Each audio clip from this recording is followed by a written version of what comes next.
Every night, no matter the weather, something walks down our street whistling softly. You can only hear it if you're in the living room or the kitchen when they walk by, and it always starts at exactly 3:03. The sound starts faint somewhere near the beginning of the lane near the Carson place. We're towards the middle of the street, so the whistling moves past us before fading away in the direction of the cul-de-sac. When I was younger, my sister and I would sneak into the kitchen some nights to listen. Mom and Dad didn't like that, and we'd catch hell if they found us out there. But they were never too hard on us since we always stuck to the one big rule: don't try to look at whatever was whistling. My neighborhood is a funny place. I've lived here since I was 6 and I love it. The houses are small but well-kept, good-sized yards, plenty of places to roam. There are a lot of other kids here my age. I turned 13 back in October. We grew up together and would always play foursquare in the cul-de-sac or roam around from back porch to back porch in the summer. This was a good place to grow up. I'm old enough to see it. And there's only the two strange things here: the night, whistling, and the good luck. The whistling never bothered me much. Like I said, I couldn't even hear it from my bedroom. But Mom and Dad don't like talking about it, so I've stopped asking questions. My dad is a strong guy, tall and calm. He has an accent since he moved to the US as a kid. His family, my grandparents, they're from the islands, that's what they call it. My dad, the only time he isn't so calm is if the whistler comes up. He talks a little quicker then, eyes move faster, and he tells us not to think about it so much and to always remember the one rule, the big rule. Don't try to look outside when the whistler goes past. Not that we could look even if we wanted. See, there are shutters on the inside of every window, thick pieces of heavy canvas that pull down from the top and latch to the bottom of the window frame. Each latch even has a small lock, about the size of what you'd find on a diary. My dad locks those shutters every night before we all go to bed and keeps the key in his room. My mom, I don't know what she thinks about the whistling. I've seen her out in the living room before at 3:03 when the sound starts. I could see her if I cracked my door open just an inch to peek. She's not out there often. At least I haven't caught her much, but once or twice a month I think she sits out there on our big red couch just listening. The whistler has the same tune every night. It's cheerful. Remember how I said there are two odd things about where I live? Well, besides our night whistler, everyone in my neighborhood is really lucky. It's hard to explain, and Dad doesn't like us talking about this part much either, but good things just seem to happen to people around here a lot. Usually it's small things, winning a radio contest or getting an unexpected promotion at work, or finding some arrowheads buried in the yard, you know, the authentic kind. The weather is pretty good and there's no crime, and everybody's gardens bloom extra bright in the fall. A million little blessings I've heard my mom say about living here. But the main reason we stay here, why we moved here in the first place, is my sister Nola. She was born very sick, something with her lungs. We couldn't even bring her home when she was born, only visit her in the hospital. She was so small, I remember, small even compared to the other babies. A machine had to breathe for her. We moved into our house here to be closer to the hospital. As soon as we moved here, Nola started getting better. The doctors couldn't figure it out. They chalked it up to whatever they were doing, but we all could tell they were confused. But my parents knew. Even I knew. Nola getting better was just another of the million little blessings we got for living in our neighborhood. So that's why we stayed even after we found out that, for every small miracle that happens here every day now and then, some bad things happen. But they only happen if you look for the whistler. See, our neighborhood has a welcoming committee. They show up with macaroni casserole in a gift basket and a manila folder whenever someone new moves in. They're very friendly. 4 people showed up when we moved in 7 years ago. The committee made small talk, gave me a Snickers bar, and took turns holding Nola. It was her first week out of the hospital, so they were extra careful. Then the committee asked to speak to my parents in private, so I was sent to my room where I still managed to hear nearly every word. The welcoming committee told my parents about how nice the neighborhood was, really exceptionally, hard to explain kind of nice. And then they told my parents about the even harder to explain whistling that happened every morning at 3:03 and ended at the tick of 3:05. The group, our new neighbors, warned my parents that the whistling was quiet, would never harm or hurt us, as long as we didn't look for what was making the sound. This part they stressed, and I pushed my ear into the door, straining to hear them. People who went looking for the whistler had their luck change, sometimes tragically. A black cloud would hang over anyone that looked. Anything that could go wrong would. The manila envelope the committee brought over contained newspaper clippings, stories about car crashes and ruined lives, public deaths and freak accidents. Not everyone dies. I heard the head of the committee tell my dad. But the life goes out of them. Even if they live, there's no light in them ever again, no presence. My mom, I could tell she wasn't taking it seriously. She kept asking if this was some prank they play on new neighbors. At one point, my mom got angry, accused the committee of trying to scare us out of our new home, asked them if they were racist on account of my dad being from the islands. My dad calmed her down, told her he could tell our new neighbors were sincere and they were just trying to help us. He explained that he grew up hearing these kinds of stories from his mom, and that he knew there were strange things that walked among us. Some of those strange things were good and some were bad, but most were just different. After the committee left, Dad went out to the hardware store, bought the canvas blinds, the latches, and the locks, and installed them on every window in the house after dinner. That first night in our new house, I crept out of my room at 3 a.m., only to find my dad awake sitting on the living room couch, holding my baby sister. My dad held up his finger in a shoo motion but patted the couch next to him. I sat, and we waited. At exactly 3:03, we heard the whistling.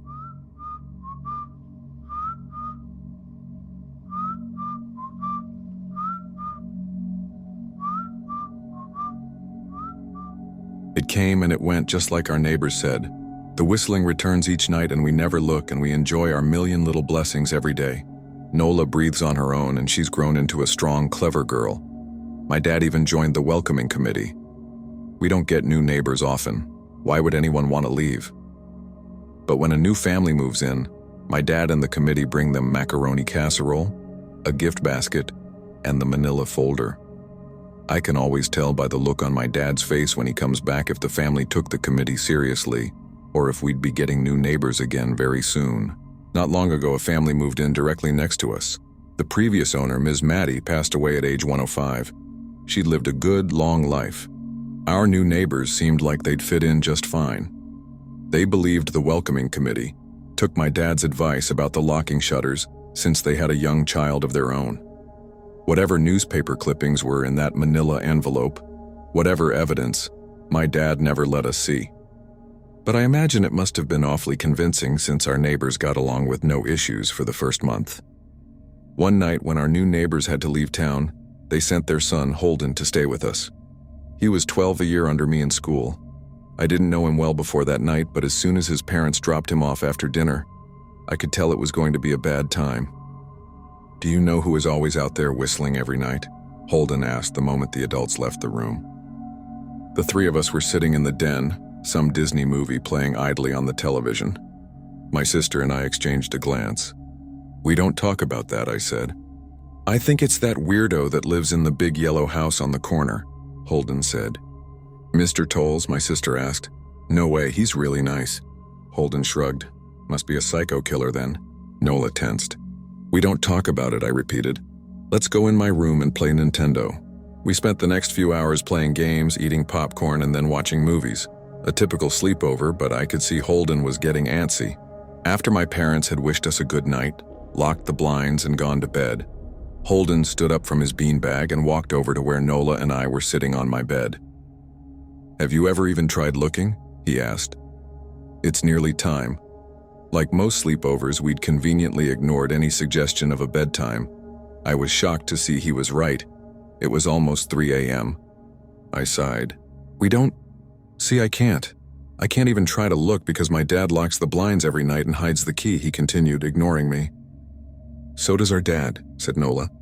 "No," replied Holden. "No, he doesn't." "You saw him do it," I said, a little sharper than I meant to sound. Holden grinned. "Your dad locks the blinds, yeah, but he doesn't hide the key. He keeps it right on his normal keychain." "So?" I asked, worried I already knew what he would say next, because I had noticed that my dad didn't bother hiding the key anymore after all of these years, because he knew we took it seriously. "So after your dad locked up but before your parents went to bed, I went to the bathroom, and on my way I may have peeked into their room, and I may have seen your dad's keychain on his nightstand, and I maybe went and borrowed the key to blinds." Nola and I stared, and his grin only grew wider. "You're lying," I said. Holden shrugged. You can check if you want. Just open your parents' door and look. You'll see his keychain right there on the nightstand. Stay here, I told both of them. Don't move a muscle. I hurried over to my parents' room but hesitated at the door. If Holden wasn't lying, my dad would be angry, beyond angry. I was scared thinking about it, but more scared of an open window with the whistler right outside. I opened the door, barely an inch, and looked in, but it was too dark to see. Taking a deep breath, I walked into the room. 2 steps into the dark, I froze. The whistling started and I could hear it clearly, from my parents' room. I never realized, but they must have heard the sound every night since we moved into the house. They never told us. I don't think I could have slept through it. I stood there listening to the whistling come closer, unsure whether I should turn on a light or call out for my dad. Soft sounds from the living room brought me back to reality. "Nola," I yelled, running out of my parents' room. Holden and Nola were standing near the front door next to a window. Holden wasn't lying. I could see him fumbling with the lock on one of the blinds. I heard a click. He did have the key. Holden let out a quick laugh. Nola stood next to him, hunched up, afraid but maybe curious. The whistling was right outside our house now. "I think I made a sound," called out. I can't remember. Time felt frozen, clock hands nailed to the face, but I found myself moving. I'm not fast, I've never been athletic. Somehow, though, I covered the space between myself and Nola in a moment. My eyes were locked on her, but I heard Holden pull the blind all the way down so it could release. I heard the snap of it start to raise, and I heard the whistling just on the other side of the window. But I had my arms around Nola and I turned us so she was facing away from the window. At the same time, I jammed my eyes shut. The blind whipped open. The whistling stopped. I felt Nola shaking in my arms. "Don't look, okay?" I told her. "Don't turn around." We were positioned so that she was facing back towards the hallway and I was facing the window. My eyes were still closed. I felt her nod into my shoulder. I reached out with the arm not holding Nola and tried to touch Holden. My hand brushed against his arm. He was shaking worse than Nola. "Holden?" I asked. Silence. I reached past him and gingerly felt for the window, eyes still sealed shut. The glass was cold against my fingertips, colder than it should have been for the time of year. I moved my hand up the window, searching for the string to the blind. The glass began to get warmer the further I reached, and there was a gentle hum feeding back into my fingertips. I tried not to think about what might be on the other side of the window. Finally, I touched the string and yanked the blind shut. I opened my eyes. In the dim light leaking out from the kitchen, I could make out Holden, pale and small, staring at the now closed window. "Holden?" I asked again. He turned towards me and he screamed. Everything became a flurry of motion. Lights sparked to life in the hall, then the living room. My parents' footsteps thudded across the hardwood floor. I didn't turn to look back at them. My eyes were glued to Holden. He was pale, had bit his lip so hard there was a thin red line of blood running down his chin and he'd wet himself. "What happened?" my dad asked from behind me. I managed to swivel away from Holden and look back. He looked. I'd never seen my dad scared before, but I saw it that night, in that moment, an old ugly terror stitched on his face. A parent's fear. "Just Holden?" he mouthed to me. I nodded yes. My dad let out a breath. He looked so relieved I nearly expected him to cheer. But then he turned to Holden and my dad's face changed. I wondered if he felt bad for feeling good that Holden was the only one that looked. There was a knock at the door. We all froze. Holden whimpered. "Don't answer it," my mom said. She stood at the threshold of the hall. I'd always thought she was a skeptic and just humored my dad about the windows and the whistler, but that night, we were all believers. I noticed that both of my parents held baseball bats they must have taken from their bedroom. The knock came again, a little louder this time. "Please don't open the door," Holden whispered. My dad walked over to him, hugged him close. "We won't," my dad promised, still holding his bat. "Nothing is coming in here tonight." This time the knocking was loud enough to rattle the door. Holden screamed again and Nola clutched her arms around my neck. My mom came over and knelt down next to us, wrapping my sister and me close. "Call the police," my mom whispered to my dad. The knocking instantly stopped. My dad looked over his shoulder at us. "Do you think?" He was cut off by frantic knocking that trailed off to a polite tap, tap, tap. "Police," something said from the other side of the door. The voice from outside sounded exactly like my mom, like a parrot repeating the words back to her. "Police, call the police." "Police." My mom pulled us closer. "Police, police, police, police." "Please stop," I heard her whisper. "I don't think calling them will help," my dad said. "How will we know when they're the ones at the door?" The knocking came back harder than before. The door shook. Then it stopped. After a long moment, I heard the knocking again, but it was coming from our back door. We all turned together towards the back door, but the knocking immediately returned to the front door. Front to back, back to front. Loud, then quiet, then loud again. Suddenly, the sound was coming from both doors at once. Big, heavy blows like a sledgehammer. Then something started rapping against all of the windows in the house, then the walls. It was like we were living inside a drum with a dozen people trying to play at once, or we were a turtle and something was attempting to claw us out of our shell. "Stop!" Holden yelled. The knocking died. "I won't tell," Holden said, staring at the door. "I promise I won't tell anyone what I saw. Just please go away." We waited for nearly a minute. Then we heard it. A soft tap, tap, tap coming from the window Holden had looked through earlier. Holden started to cry, sobbing like a prisoner watching gallows being built outside their cell. My dad held him, brushed his hair but never lied to him, never told him things would be okay. The tapping at the window went on for the rest of the night. We huddled together in the living room for I don't know how long. Eventually, my mom tried to take us kids into my room while my dad stayed to watch the door. But the second we moved into my bedroom, the knocking came back. So loud it was possible to ignore. I was afraid the door couldn't take it. We went back to the living room and the knocking stopped. Only the tap, tap, tap on the window remained. None of us slept that night. The tapping stopped around 7 a.m. That's about the time the sun comes up here. We waited another 2 hours before my dad opened the blinds from one window. He made us all go back to my parents' bedroom first. I heard him open the door, then come back in. "Okay," he told us, "it's done." Holden's parents came back around lunchtime. My mom and dad walked Holden over to his house and they all went inside for quite a while. Nola and I watched from the window. She stuck to me the whole day, right at my side, sometimes holding my hand. When my parents came back, they looked grim but wouldn't tell us what they said to Holden's family. It was a Sunday, so we all spent the day together, ordered pizza and watched movies. That night, everyone slept in my room. Nola and my mom in the bed with me. My dad in a chair he'd pulled over. There was no knocking that night or any night since.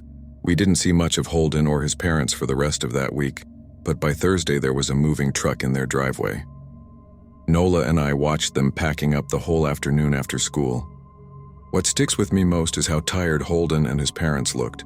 All three had the same pallor, grim mouths, and lightless eyes. Even from across the street, I could tell something was very wrong. Holden and his family were gone before sunset. I remember what the original welcoming committee said to my parents when we moved in. Not everyone who looks at the Whistler dies, but even those that live have the light go out of them, and the rest of their lives are full of misfortune, a million little tragedies. I think Holden's parents must have looked, either to comfort him if they didn't believe or share the burden if they did.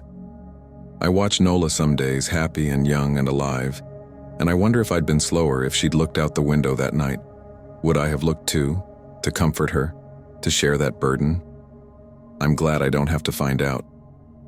We still live in that house, in that neighborhood. We still hear our Whistler walking past every night. The blessings, the luck, the good things here are too good to leave. But we're careful. We don't have friends over to spend the night anymore. And my dad hides the key to the blinds very, very well. Not that I've gone looking. Some things you just don't need to look for.